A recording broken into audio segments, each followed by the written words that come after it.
Olá, amigos do Histórias da Bola. Obrigado mais uma vez pela companhia, deste que certamente será um prazeroso programa. Ele foi o primeiro da família que veio para Ipatinga, ainda adolescente, para estudar em busca de melhores perspectivas de vida. E não é que deu certo? Encaixado na escola, depois de estar morando na casa de uma tia, 6 meses depois vieram os pais, o senhor Pedro Alves Rodrigues e a mãe, Dona Irani Pereira dos Santos, e as irmãs Sônia, Sueli, Cirlei e Sirlene.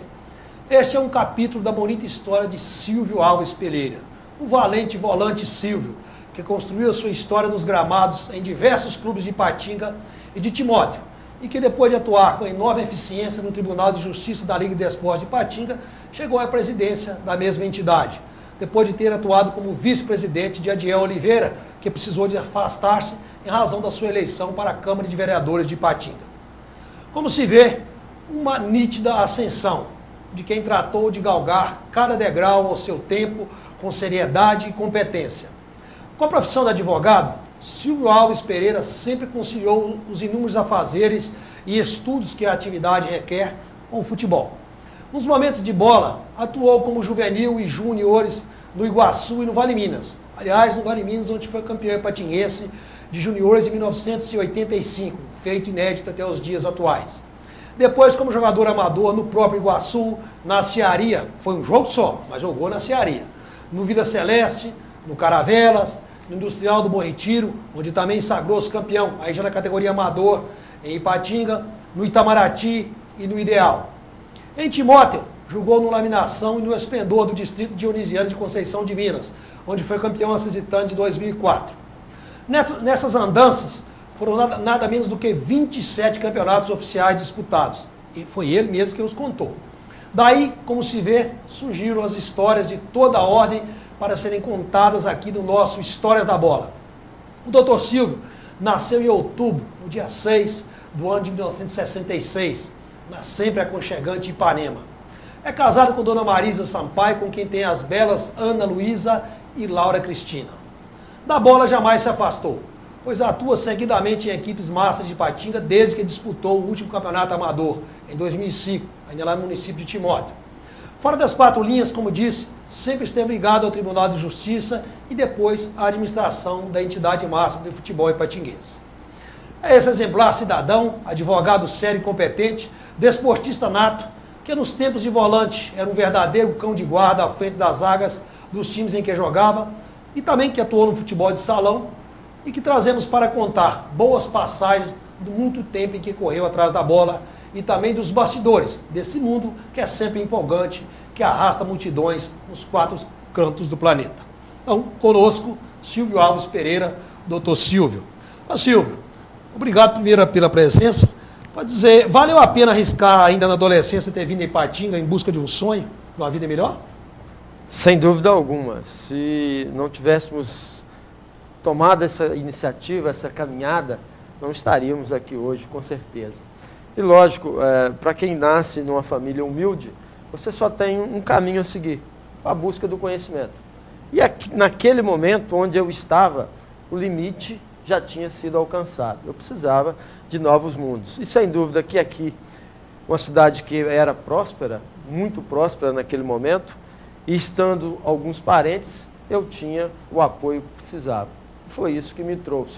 Naturalmente que toda decisão dessa natureza tem alguns custos, alguns percalços, mas isso faz parte da vida e, sem dúvida alguma, se precisasse reiniciar essa caminhada, ela seria feita sem dúvida alguma.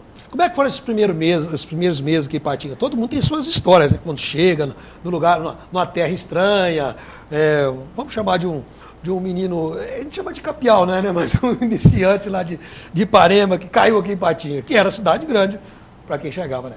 Primeiro, chegar a Ipatinga, porque no ano de 1982 não existia asfalto entre Caratinga e Ipanema. E era um mês de janeiro, muita chuva. Meu primo, ele trabalhava numa loja no comércio aqui, até tem um bar lá na Vila Celeste. Como é que se chama? O Wilson Pavione. Ele tinha uma Kombi e foi então, ele tinha 7 irmãos, tem até hoje, né, que são todos vivos, homens e 2 mulheres, e foram todos a Ipanema e me convidaram a vir. Juntamos, entramos na Kombi E para chegar aqui, a Kombi não tinha estepe, não tinha macaco.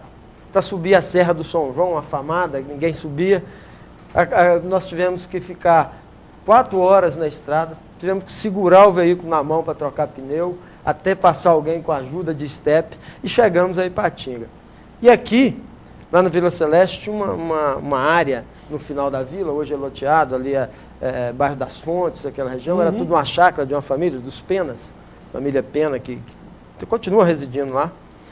Eles tinham uma área lá que a gente batia bola. Então, o meu primeiro contato com bola aqui foi nesse espaço. E lá tinha uma cerca de bambu com arame de um lado e do outro uma valeta que passava água. Então, o que acontecia? O teste para saber se você era bom de bola era jogar uma pelada sem se arranhar no arame ou arrancar o dedão do pé, né? Ou cortar a ponta do dedão do pé. Era descalço? Descalço, ninguém podia jogar calçado, não. Então, lá nós fizemos e nos reunimos com as primeiras turmas de futebol, onde nós começamos. Então, naquele ano, eu vim em janeiro, tive que retornar a Ipanema para pegar a documentação, tirar a carteira profissional. Naquela época, podia-se, né, com essa idade de 15 anos, começar a trabalhar. E aí eu já comecei, então, a trabalhar. Daí 6 meses, meus pais vieram me visitar. Seu primeiro emprego? Meu primeiro emprego foi até o José Nilson Pena, o Peninha. Hoje joga massa aí também. Ele arrumou, em frente à rodoviária ali, tinha uma loja de ponta de estoque da loja Arapuã. Então, todo mundo que chegava, que nenhuma experiência tinha no comércio, ia para esse tipo de loja. Porque lá você vendia a ponta de estoque. O que sobrava que não vendia nas lojas maiores, a gente ia para lá e vendia. E lá, então, eu tive meu primeiro emprego. Tinha o meu primo, o Hélio Pavione, que hoje, junto com o Célio, que é irmão abaixo do Wilson, mais velho, atuam na área de contabilidade.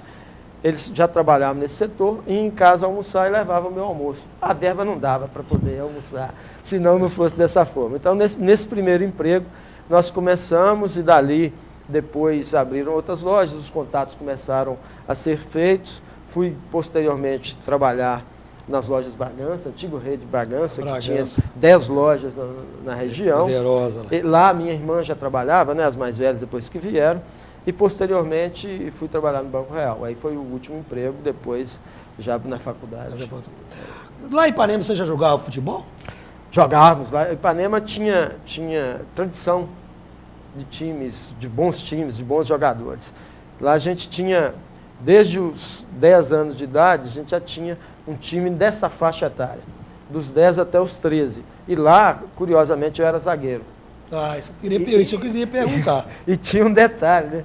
Que a camisa pegava ao meio braço, não tinha nem como vestir direito. A camisa de adulto, você... E já com essa idade, aos 12 anos, eu jogava já no time de cima do Ipanemense, que tinha o time. Aliás, essa foi uma tradição no futebol. Aqui quando eu era juvenil, depois também nas categorias de cima. Mas já era titular, já? Já era titular. Era eu e o Reinaldo, filho de um senhor que jogava também muito, dono de um posto de gasolina. Nós formamos a dupla de zagueiros. E já com chegava junto desde esse tempo, né? Isso é curioso, porque eles têm essa história, mas eu tenho o privilégio de dizer que em todos esses campeonatos que disputei, nunca fui expulso. Não houve expulsão? Nunca fui expulso. Você pegar minha ficha em qualquer dessas ligas, nunca fui ao Tribunal de Justiça para ser julgado. Já cumpri suspensão por 3 cartões, mas cartões amarelos. Se fosse no tempo do Belfort Duarte, então, você receberia o prêmio do Belfort Duarte. Exatamente, por ter atuado sem nunca ter sido expulso. E 27 campeonatos, nenhuma expulsão. Nenhuma expulsão. E tem essa história de que eu jogava muito forte. Eu nunca vi nada de excepcional, não. É normal. Quer dizer, você jogou de zagueiro, só foi lá em Ipanema. Depois que veio para Ipatinga, sempre no futebol regional, sempre como volante? Não. Ou o primeiro ou o segundo? O primeiro time que eu joguei aqui foi no Canaã, o de Lino, que era o treinador. Eu era juvenil nessa época, com 15 anos ainda, eu era juvenil. E neste campeonato eu estreiei como zagueiro também. O Marcelão era goleiro, o Marcelão muito amigo dos meus primos, inclusive ele morava lá junto com a gente, era mais um da família. E nesse período eu fui para lá apresentado por ele, porque ele era do Canaã, ele nascido ali perto da área da feira. E fomos para lá e disputamos um torneio como zagueiros. Eu como zagueiro. Aí posteriormente, já quando o Romeu passou a ser meu treinador, que eu fui para volante. Nunca mais? E nunca mais retornei. Sempre jogando com a camisa 5, né? Sempre jogando com a camisa 5. Tinha esse negócio de jogar com número de camisas, isso tem... cada um tem uma superstição. Falar que o jogador não tem superstição é falar mentira. A superstição sua, além da camisa 5, qual é a outra? A camisa 5 ou 8. Ah. Nunca gostei, depois de uma certa época, eu fui jogar mais adiantado, como meio armador, mas nunca gostei da camisa 10. Por um detalhe simples, todo time que entra só marca o 10. Mas é bom. Então, sobrava pro 5 ou pro 8 jogar muito. Ou ser mais marcado ou ser mais caçado, né? Também, tem essa característica. Você já caçou muito 10 em campo?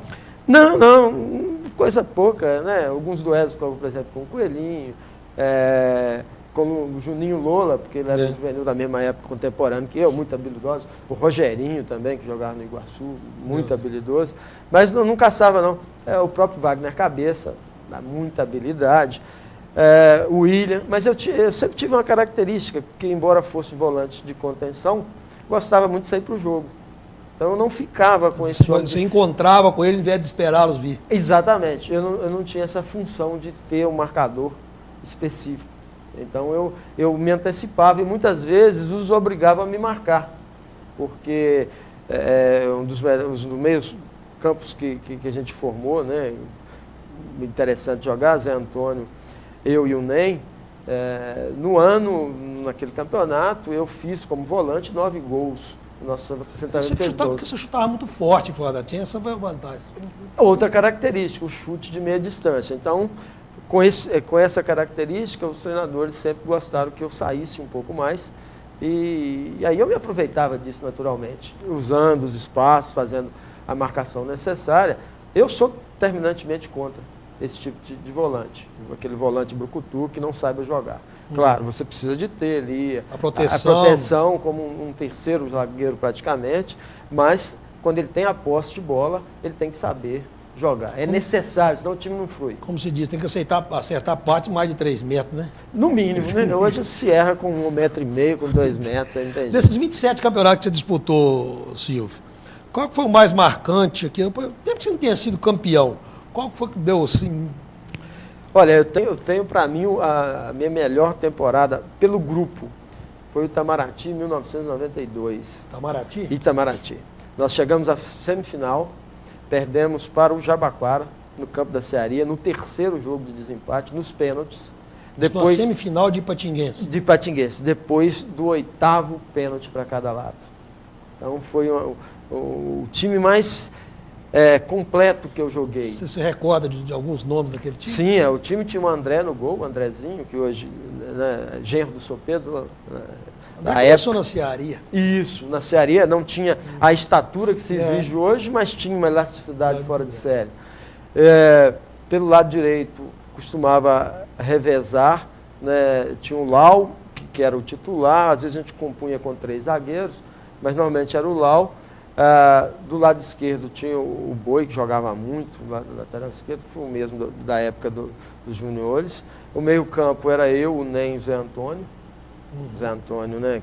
O eterno Zé Antônio. E no ataque tinha a Mauri e o Beto. O Beto, não sei se você se recorda dele, porque ele parou logo em seguida. Até eles brincavam com ele, né? O Beto Bafo de Onça, disse que ele tocava o zagueiro só com bafo. Mas esse é papo de boleiro, né? E quem que era o treinador dessa época? Nessa época, complementando isso aí, o Josué, que era o treinador. Josué, um magrinho que depois passou a mexer com as categorias de base lá mesmo no Betânia, tentou na Uzipa, não deu certo. Mexe com música, banda de música na igreja. Lá era um conjunto de pessoas, eram 5 que atuavam, né? Tinha o Sopedo, tinha o Teodomiro, que permanece no Itamaraty até hoje. Então tinha uns apoiadores. E lá era interessante porque todo mundo jogava por amizade, e eles instituíram a premiação por cada partida, quem se destacasse como melhor jogador. E a minha mãe guarda até hoje, dá um relógio, né, daqueles grandes e tal, que eu ganhei numa das partidas. Quebrou o vidro, ficou amarelinho no fundo, mas está lá guardado. O Irani guarda lá. Guarda lá, dona Mas então o Itamaraty de 92 é o time que Para não esquecer. Para mim é o campeonato para não me esquecer. É aquele campeonato até pelo nível das outras equipes. São um dos campeonatos mais disputados que eu vi aqui. Qual foi o seu melhor parceiro no meio de campo nesses anos todos? Sem dúvida, eu destacaria dois, exatamente nesse ano de 92, que foi o Zé Antônio e o Ney. Como o melhor em termos de raciocínio, de qualidade, o Zé Antônio. É um jogador com aquela visão ampla de jogo. Não precisava de você dizer a ele, pega ali e cobre aqui. Quando eu saía, ele já fazia. Ele era um meia, mas quando eu saía, tanto eu quanto o Ney, ele fazia cobertura e vice-versa. Por isso, considero que esses dois jogadores compuseram comigo a melhor forma de jogar, o melhor meio campo. Tive muitos outros parceiros, mas esses dois, sem dúvida. Foram os que marcaram. Sobre esses jogadores que marcaram a carreira do Silvio, as andanças do Silvio, dos times pelos quais jogou, a gente vai continuar falando, e outras histórias, né? No próximo bloco do Histórias da Bola, que hoje traz o Silvio Alves Pereira, o volante Silvio, o doutor Silvio, que está nos contando a sua bela história. Até já.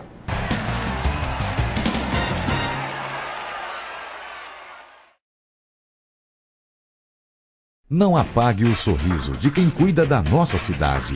Nossos agentes ambientais pedem a sua colaboração.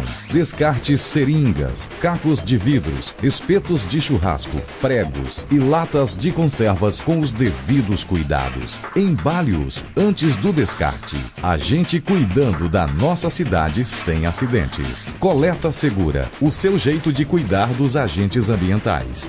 Vital Engenharia Ambiental.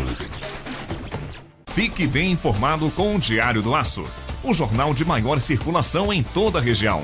Tradição, credibilidade e compromisso com o leitor estão em nossas páginas. Assine e leia o Diário do Aço, o veículo com a melhor equipe de profissionais e maior estrutura para apurar e informar com responsabilidade os principais acontecimentos. Acesse também a nossa versão online, www.diariodoaco.com.br. Atenção! Luz, câmera, gravando. Todos os momentos devem ser registrados com qualidade e profissionalismo. Lana Vídeo Produtora Audiovisual, especializada em vídeo empresarial, documentários, comerciais para TV e eventos sociais. A equipe Lana Vídeo lhe atende com profissionais capacitados para fazer o melhor registro do seu evento.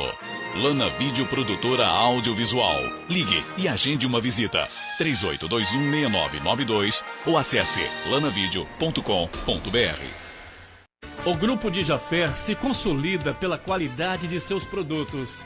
Dijaffer, ferro e aço em Fabriciano e aço nobre em frente à passarela do Iguaçu em Patinga. Ferro e aço para construção, serralheria e usinagem, metalons, perfis para estrutura e eletrodos no atacado e varejo. Máquina de fabricação própria de telhas sob medida. Dijaffer construindo um vale de ferro e aço. Avenida Tancredo Neves, 553, Coronel Fabriciano. Aço Nobre, Rua Pedras Preciosas, 25, Iguaçu, Ipatinga.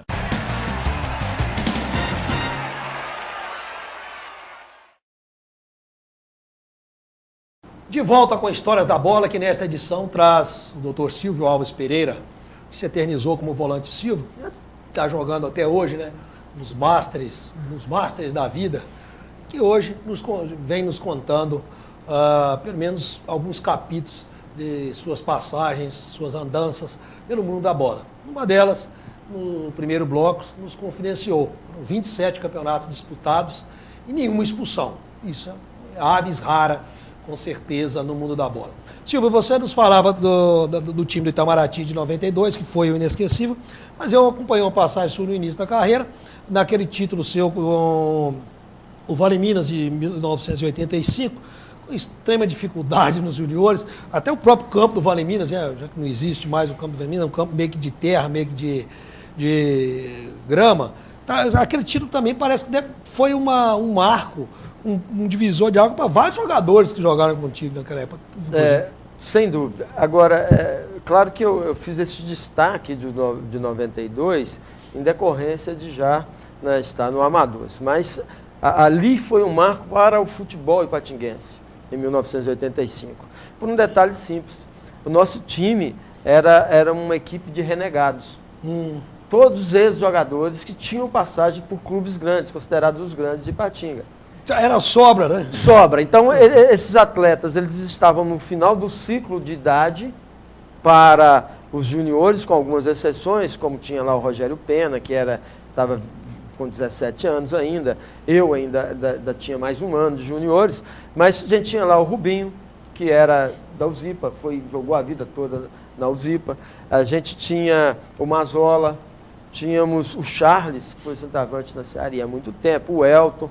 Então, jogadores que tinham um objetivo, que era ser campeões. E o Odilon, que não mais está junto conosco, conseguiu reunir essa turma, esse grupo. E por um acaso, o seu Joaquim, lá de Vila Ipanema, me conhecia. O menino dele, o Robson, estudava comigo, eu estudava de João Wesley na época, e me convidou para ir para essa equipe. E lá nós formamos um grupo que conseguiu se juntar às peças perfeitas para o tabuleiro, onde todas funcionavam. Quem que era o técnico daquele time? Odilon. Odilon, já falecido, ele treinou Vila Celeste. Ele morava ali à direita da ponte da Vila Celeste. Faleceu já tem uns 8 anos, acredito 8, 10 anos. Mas ele conseguiu então esse grupo de amigos para fazer frente ao Zipa e a Cearia, principalmente, e o Iguaçu. O Iguaçu naquele ano montou eram os poderosos da época. E costumo dizer ainda, né, que agora não, que houve um resgate nos últimos 6, 8 anos. Mas a última geração de jogadores amadores que tiveram origem nas categorias de base em Ipatinga estava naquela geração. Tanto que os títulos seguintes, até início da década desse milênio, né, de 2000, sempre passavam por aquele ciclo. Para se ganhar título tinha que ir naquele ciclo. Porque todos são da mesma época. Se você pegar Luiz Paulo, Paulo César goleiro, o Mauro, que depois foi embora, né, o Silvinho, estava no final, o Coelhinho, isso. Silvinho, Niltinho, exatamente, essa turma. Então, estávamos né, que jogamos juntos, essa turma que eu disse de Mazola e outros, na UZIPA, né, o time da UZIPA era muito bom. Tinha lá o Pereira, Jaildo. Então, essa turma toda é daquela geração. E ela se manteve, então, aí por 15, 20 anos. Quem quisesse ganhar título tinha que passar por lá. Você falou aí alguns nomes de jogadores, alguns notáveis do futebol ipatinguense, alguns deles, inclusive, já estiveram sentados com muita honra nessa cadeira aí. E eu costumo dizer sempre, o maior deles, o Kleber. Mas você teve lá dentro de campo, naturalmente tem uma outra visão, ou da vivência dos jogos, ou da convivência do dia a dia. Qual foi o melhor jogador com o qual você já atuou? Ou do seu lado, ou que você já enfrentou? É aquele que você tem enorme dificuldade com ele, né? Para mim, Valdeci, o jogador com maior dificuldade que se tinha para marcar era o Wagner Cabeça. Embora a gente tivesse bons duelos e eu sempre levei vantagem. Uhum. Por quê? Porque ele aliava uma certa catimba e muita habilidade. Então era o mais difícil de ser marcado ele mesmo? Então. Era um jogador muito difícil. E enjoado, né? Também. Chato. Né? Embora eu possa até dizer tranquilamente que com ele eu nunca tive atrito. Aliás, eu nunca tive atrito com jogador nenhum. Nesse sentido, né? A gente tira algumas farpas, lógico, natural. Ele, o William, eu escutava os dois juntos, né? O William Abreu. O William Abreu conhece bem, sabe como que era. E a gente carregava uma outra carga, que era o futsal, na época do futebol de salão. Futsal. Porque em 87, o primeiro Copão, nós fizemos a final, né? Eu jogava no Paraíso da Borracha, jogava no Cabo Ormax, e o time era exatamente esse, né? O time de lá e o time de cá. Trazia a rivalidade da quadra para o campo. Do campo. Ou vice-versa também, né? Ela talvez fosse mais do campo naquele momento, porque o campo era mais desenvolvido do que o futsal. Depois aí que deslanchou, né, essa parte do futebol especializado, mas o Wagner tinha essa dificuldade. Agora, um jogador também que trazia isso, porque a função que ele jogava e a forma que ele jogava era o Kleber, que você mencionou. O Kleber o Kleber não tinha como ser marcado, ele jogava de frente, era um volante com aquela qualidade de chegar. Normalmente você tinha que trombar de frente com ele. Mas como aquele que girava em torno ali... Trombar com o Kleber não era fácil você trombar. Muito forte, muita qualidade, uma potência no chute incrível. E precisão, né? O que é importante. Além de muita força, ele tinha muita precisão. Por isso é um jogador, sem dúvida, perfeito. O mais esquisito jogador que você atuou com ele? A figura? Figura. Os esquisitos do mundo da bola não acabam nunca, né? Tem muito, né? Mas eu vou te enganar, não, Bobo. O Lobão, né? Que é seu volante lá em... O Lobão volante, lá de São Domingos do Prata. Você jogou com ele no Esplendor de Conceição de Minas. Que característica que tinha o esquisitismo do Lobão? É porque o Lobão, você olhava para ele assim, pernas tortas, compridas, calçando 44, você não joga bola nunca. Não tem como. E era um marcador implacável. Não sei se está atuando ainda. Ele foi campeão em 2004 lá. Né? Não era o titular, mas com a sequência de contusões se tornou titular e peça importante. Mas era uma figura incompatível com o futebol.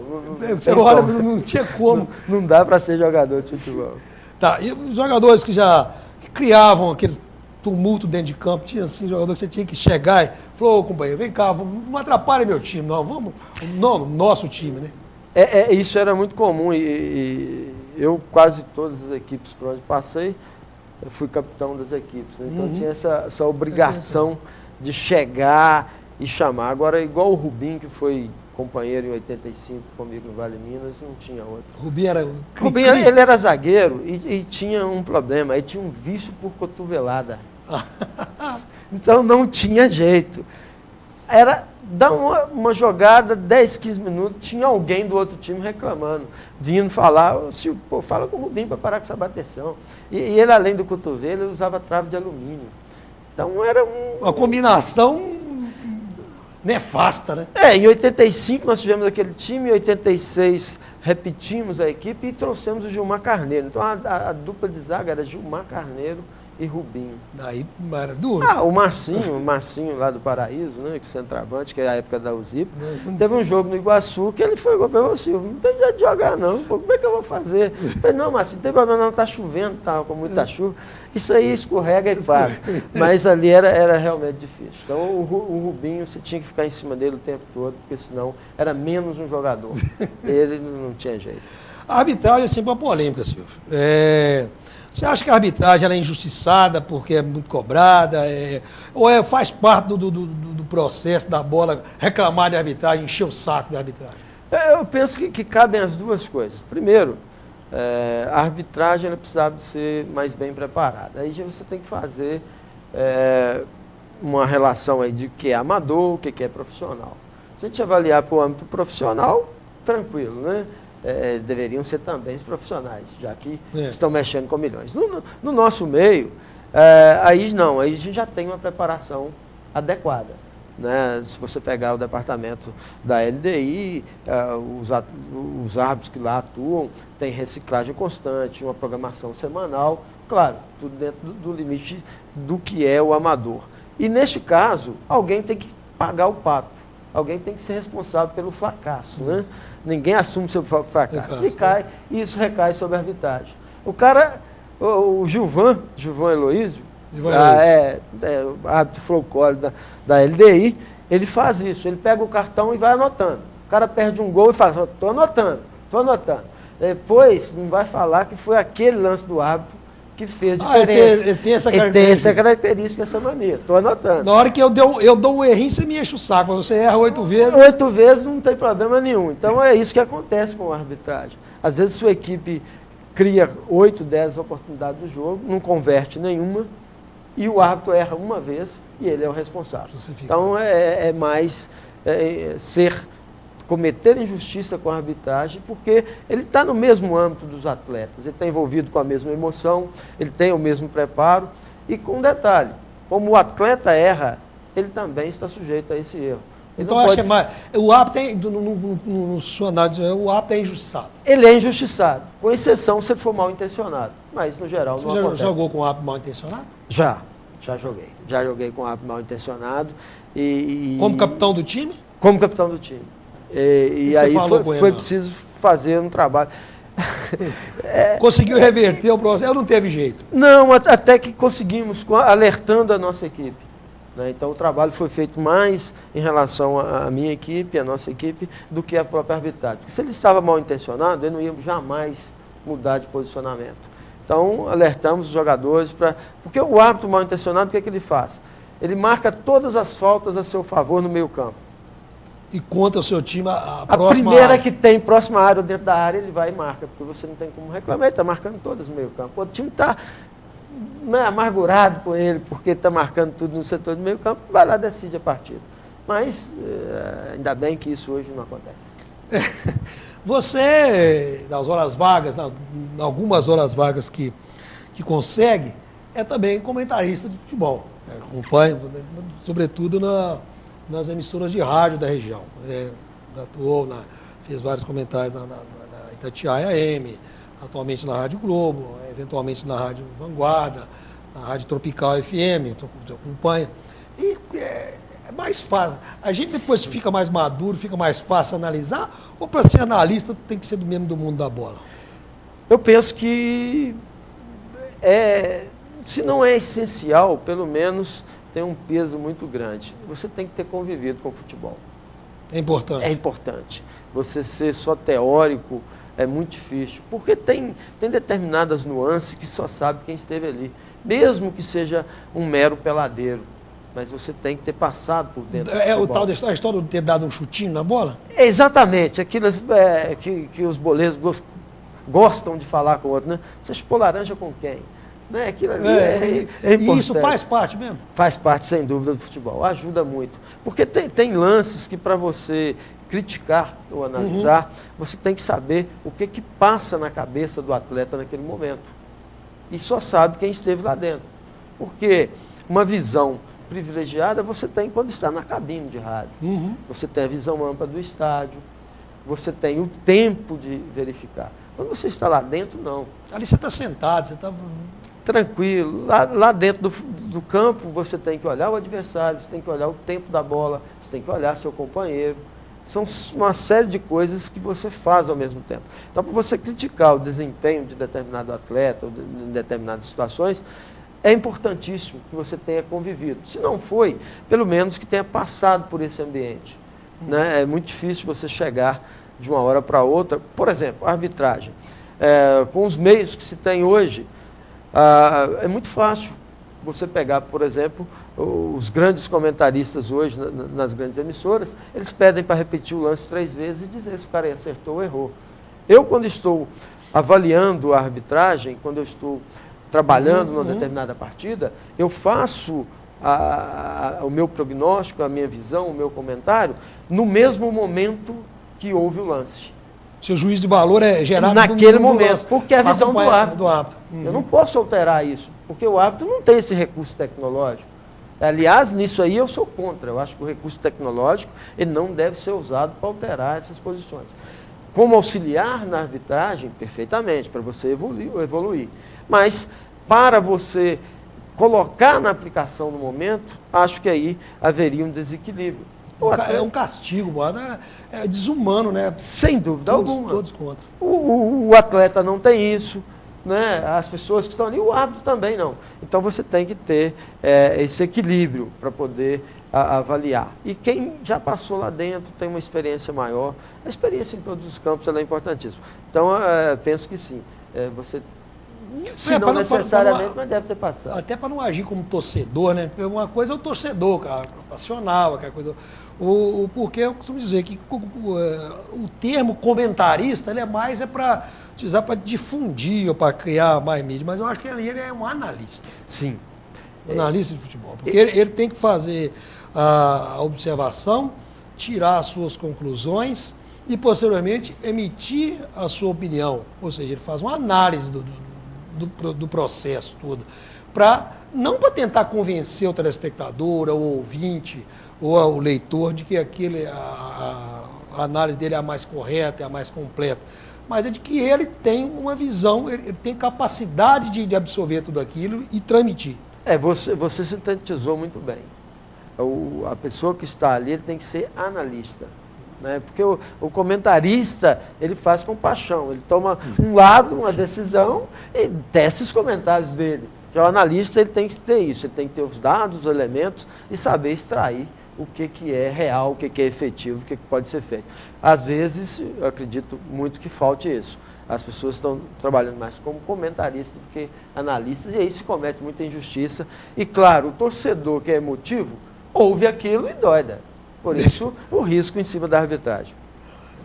Sobre essas situações do mundo da bola, sobre essas conclusões, sobre essas experiências, agora, no outro campo, no outro mundo, no mundo diretivo, e também no que traz o mundo do direito, das leis, ao qual o Dr. Silvio é ligado, é profissional da área, a gente vai falar no próximo bloco do Histórias da Bola, que volta daqui a pouco. Até já.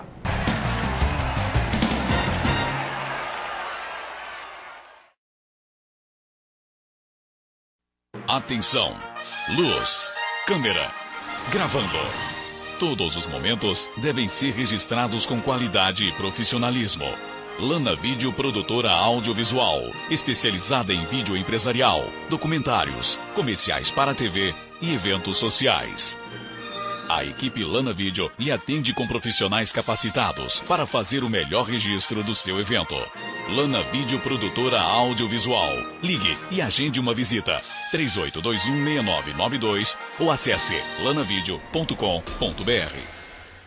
O Grupo de Jaffer se consolida pela qualidade de seus produtos. De Jaffer, ferro e aço em Fabriciano e aço nobre em frente à passarela do Iguaçu em Patinga. Ferro e aço para construção, serralheria e usinagem, metalons, perfis para estrutura e eletrodos no atacado e varejo. Máquina de fabricação própria de telhas sob medida. De Jaffer, construindo um vale de ferro e aço. Avenida Tancredo Neves, 553, Coronel Fabriciano. Aço Nobre, Rua Pedras Preciosas, 25, Iguaçu e Patinga. Não apague o sorriso de quem cuida da nossa cidade. Nossos agentes ambientais pedem a sua colaboração. Descarte seringas, cacos de vidros, espetos de churrasco, pregos e latas de conservas com os devidos cuidados. Embale-os antes do descarte. A gente cuidando da nossa cidade sem acidentes. Coleta Segura, o seu jeito de cuidar dos agentes ambientais. Vital Engenharia Ambiental. Fique bem informado com o Diário do Aço, o jornal de maior circulação em toda a região. Tradição, credibilidade e compromisso com o leitor estão em nossas páginas. Assine e leia o Diário do Aço, o veículo com a melhor equipe de profissionais e maior estrutura para apurar e informar com responsabilidade os principais acontecimentos. Acesse também a nossa versão online, www.diariodoaco.com.br.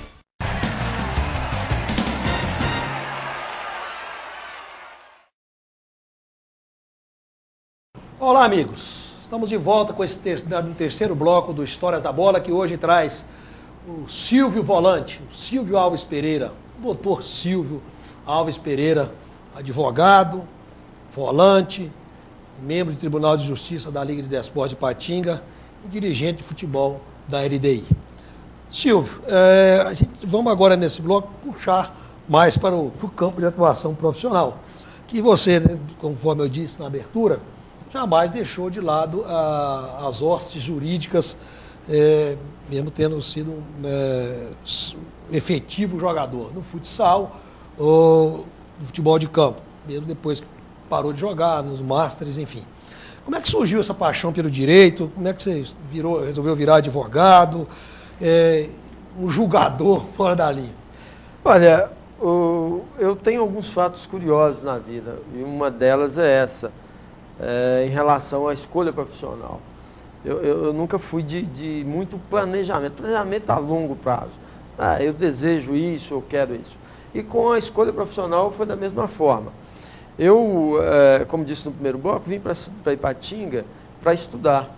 E naquela época eu fui para uma escola que havia sido criada pela municipalidade, ganhei uma bolsa, passei numa concorrência de 14 por vagas, e tive o direito de estudar o segundo grau, na época era segundo grau, de escola pública. Como ela foi fechada, nós concluímos o segundo grau numa escola particular, e aí um amigo meu, Esdras, ele me ofereceu um cursinho de um pré-vestibular, porque ele era assessor de um vice-prefeito, e eu fui fazer esse cursinho pré-vestibular, porque não foi suficiente para fazer o vestibular no final daquele ano que eu concluía. O Esdras era assessor do vice-prefeito do Jamil, na Exatamente, do Lorival Passos. Do Dorival Passos. Isso. Lorival Passos. Então, o Esdras, um amigo, tem contato com ele até hoje. Nobre colega, né? Nobre colega.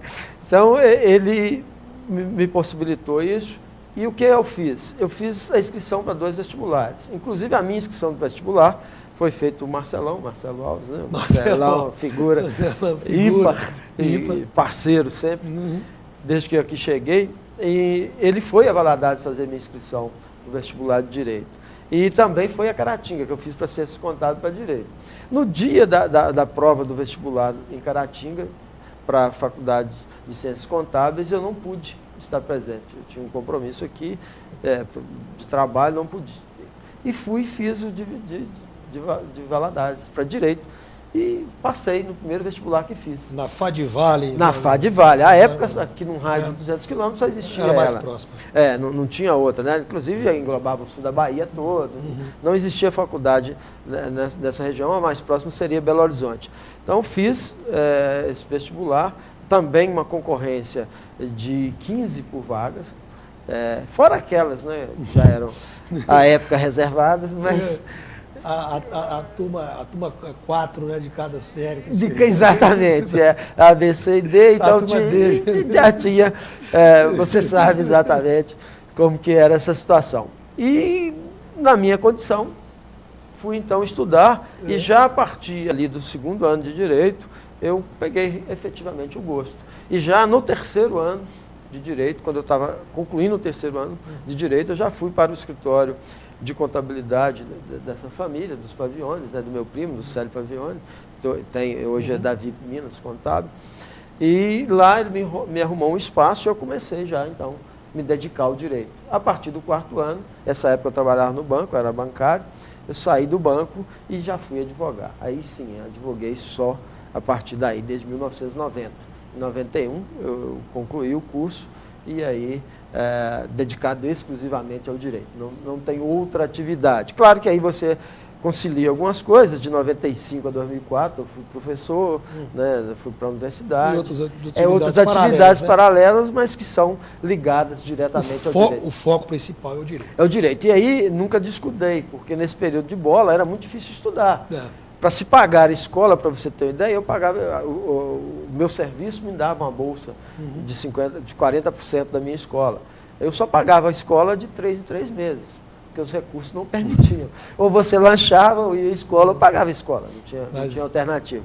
Mas deu tudo certinho, e aí o futebol ajudou muito, porque através do futebol eu tive contato com muitas pessoas, e onde eu chegava era... E te ajudaram? E, sem dúvida, me apoiaram muito. Mas foi uma troca de... Sim, aquela troca que é uma troca para engrandecer, para crescimento. Que é o importante, é isso que é bom. O importante da bola é isso aí. Exatamente. Trazer, agregar valores morais, éticos e de conhecimento. De e não criar aquele indivíduo que acha que tudo é fácil e ele não investe nele mesmo. Por exemplo, se algum dirigente de clube tem facilidade em arrumar um emprego em determinada empresa, nenhum problema. Por que não?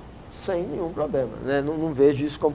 Sou terminantemente contra se praticar no futebol amador, dar dinheiro a jogador, dar dinheiro para partida, dar dinheiro para custear uma despesa, às vezes o indivíduo é de fora, natural. Sim, faz parte. Mas o restante tem que ser por essa linha.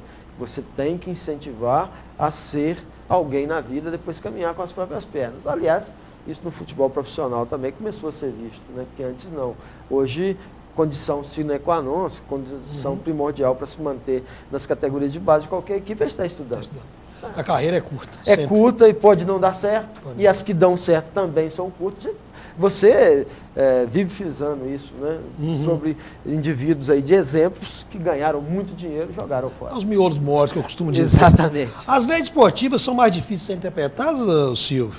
Ou o pessoal não consegue se debruçar sobre elas? Ou elas são confusas como o espectro das outras leis, no nosso conjunto de...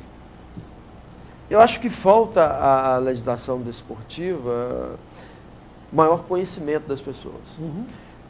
Há de se ter em mente sempre quando se mexe com o direito. Cada ramo do direito tem sua peculiaridade, suas características próprias. Por exemplo, a legislação desportiva.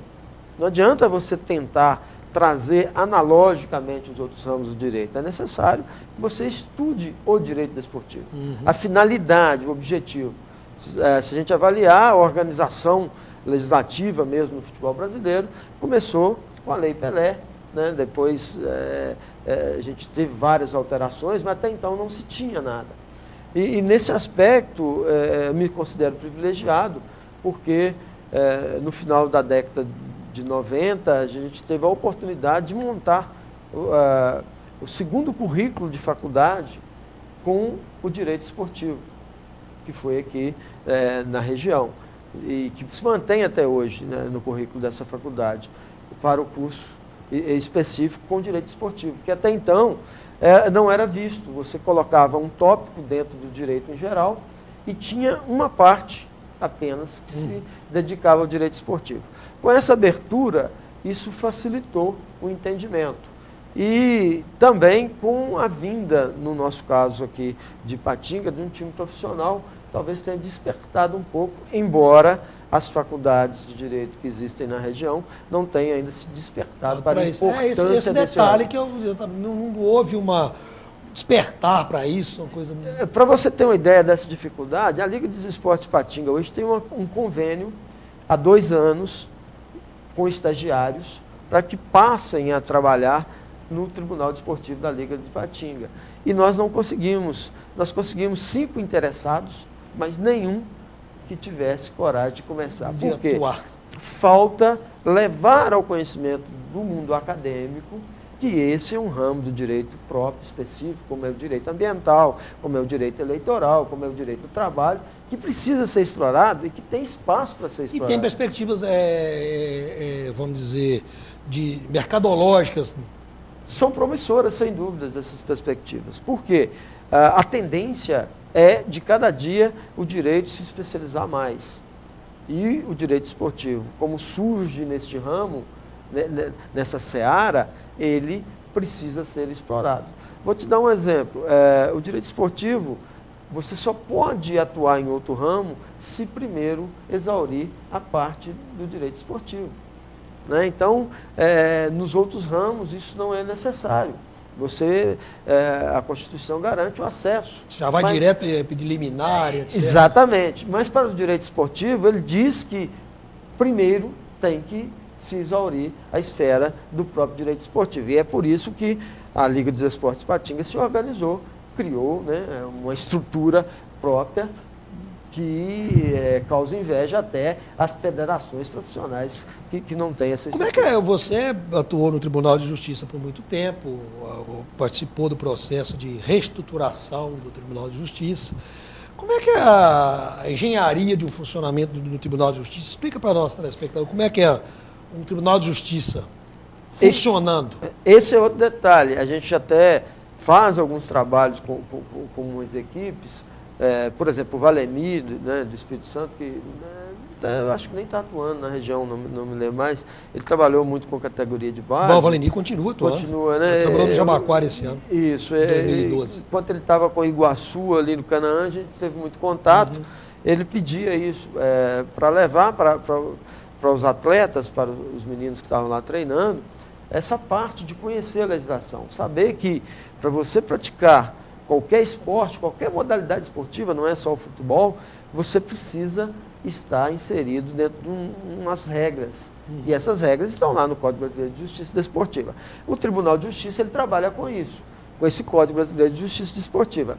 Qualquer entidade que organize uma competição, ela precisa de ter essa estrutura jurídica, que é independente da administração dessas ligas, dessas federações.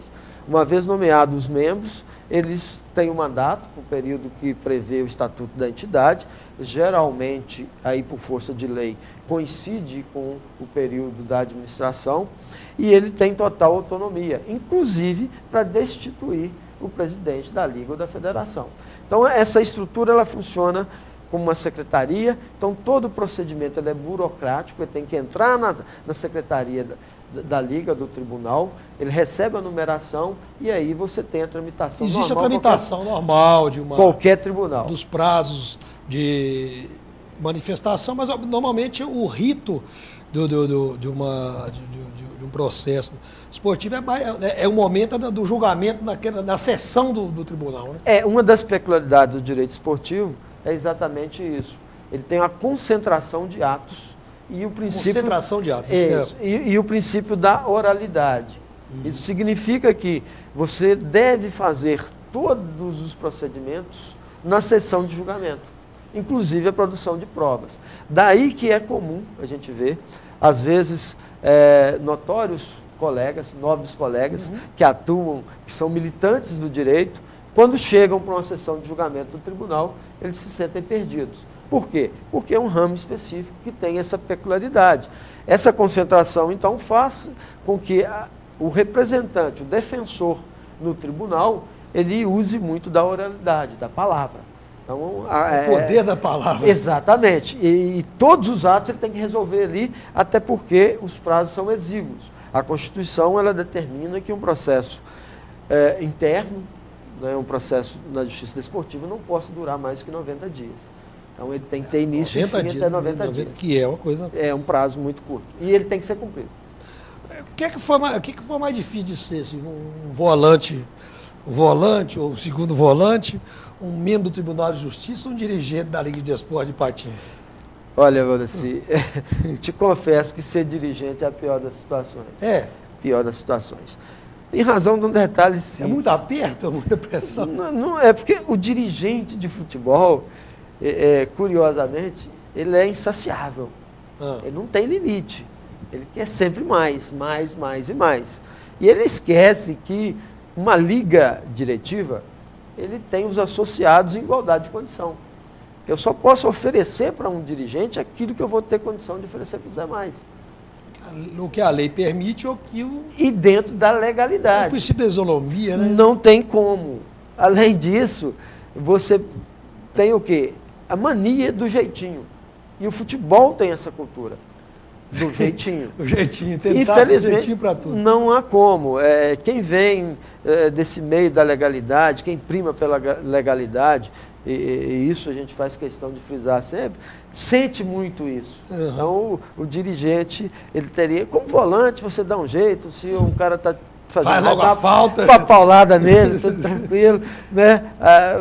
O advogado, você sabe sempre dos seus riscos. Agora, ser dirigente realmente, e aí é por isso que eu digo sempre em relação a isso, ser dirigente, eu estou dirigente, eu estou exercendo um mandato que também não foi meu por circunstâncias, mas sabia desse risco, não fujo à minha responsabilidade, mas é um cargo que realmente tem que ter muito jogo de cintura. E é difícil. Quando é futebol profissional em Ipatinga, assim, você acompanhou o princípio, o meio e o fim do Ipatinga Futebol Clube, com certeza, ora mais próximo, ora um pouco mais distante, mas no espectro do mundo do esporte ao qual você está inserido. Como é que você avalia esse advento do Ipatinga, a saída do Ipatinga? Se isso faz alguma diferença, se o Ipatinga fez alguma diferença para o futebol amador, se vai fazer alguma diferença a saída dele? Como é que... Eu penso, a relação.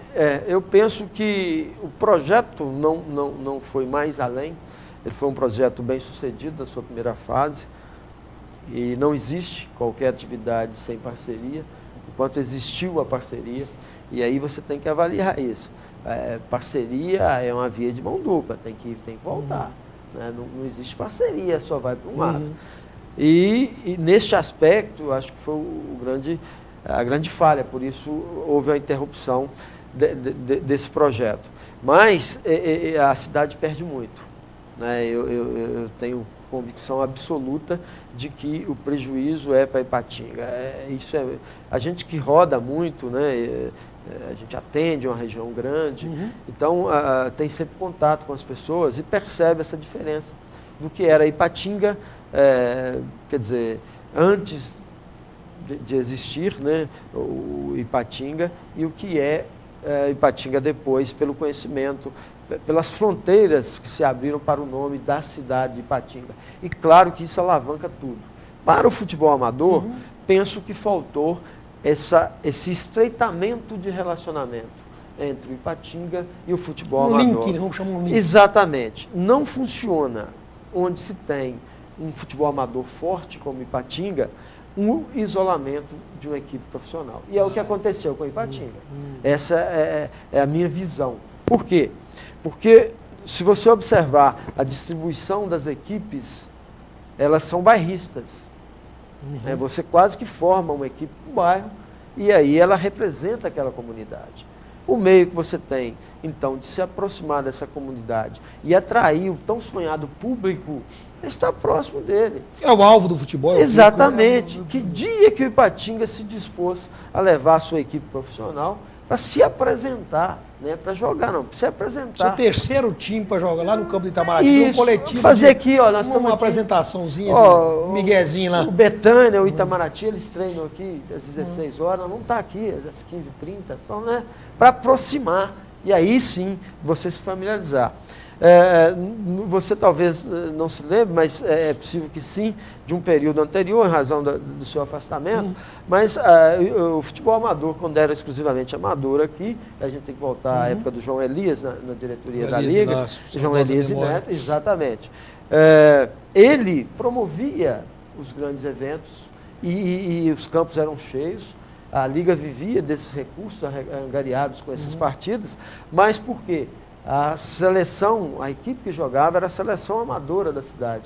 Então o torcedor do Iguaçu, do Ideal, né, na época tinha Vasquinho, dessas equipes tradicionais, da Uzipa, da Cearia, todos iam para o estádio, porque lá tinham seus representantes. Tinha aqueles jogadores que eles conviviam com eles todo dia e iam ter contato com jogadores profissionais. Eu penso que faltou isso. E qualquer projeto que vier para Ipatinga, que venha tentar substituir, ele precisa passar por isso. Tem que fazer junto com as equipes amadoras. Se vai aproveitar um jogador ou não para ser profissional é outro detalhe. Outra história. Mas precisa passar por isso. Em relação a ajudar o futebol amador, sem dúvida alguma, que isso motivou, isso fez a meninada voltar. A categoria de ajudou base. bem, entendo que ajudou muito. Em razão daquele espaço que eu te disse. Ficou-se muito tempo sem essa categoria de base. Realimenta o sonho de todo mundo se tornar um jogador de futebol, né? É porque ele quer se apresentar, né? Tem onde se apresentar. Então, para o futebol amador, sem dúvida que houve um crescimento e até nos forçou, quem é dirigente de futebol amador, a se organizar mais. Que foi mais importante. Tio, eu fiquei muito feliz em ter trazido você ao nosso Histórias da Bola, que pena que ele não consegue, no contexto do programa, contar todas as suas histórias, todas as suas passagens. Mas foi muito bom, muito obrigado por ter vindo. A gente sabe que você tem muito ainda a contribuir para o mundo da bola e que continue com esse mesmo de maneira despojada para somar no contexto do futebol ipatinguense, do desporto do Vale do Aço de maneira geral. Muito obrigado e fica aqui, né, a nossa mensagem tranquila de que o desporto amador é isso, é entrega, é paixão. Você deve fazer aquilo que gosta e a gente que está no meio, a satisfação é sempre essa, ver todos felizes. Então, vale a pena sempre você praticar qualquer modalidade esportiva. Muito obrigado pela oportunidade. Exatamente sobre essa paixão, sobre essa alegria que a gente tem aqui e usa para trazer até você, telespectador do Histórias da Bola, todos esses convidados com toda essa bagagem, com todo esse conteúdo, como foi hoje, o Dr. Silvio Alves Pereira. Mais um a somar para você, para nós, no Histórias da Bola, que volta numa próxima oportunidade, no próximo programa, trazendo alguém do quilate do Dr. Silvio Alves Pereira. Muito obrigado pela companhia e até a próxima. Fica tranquilo.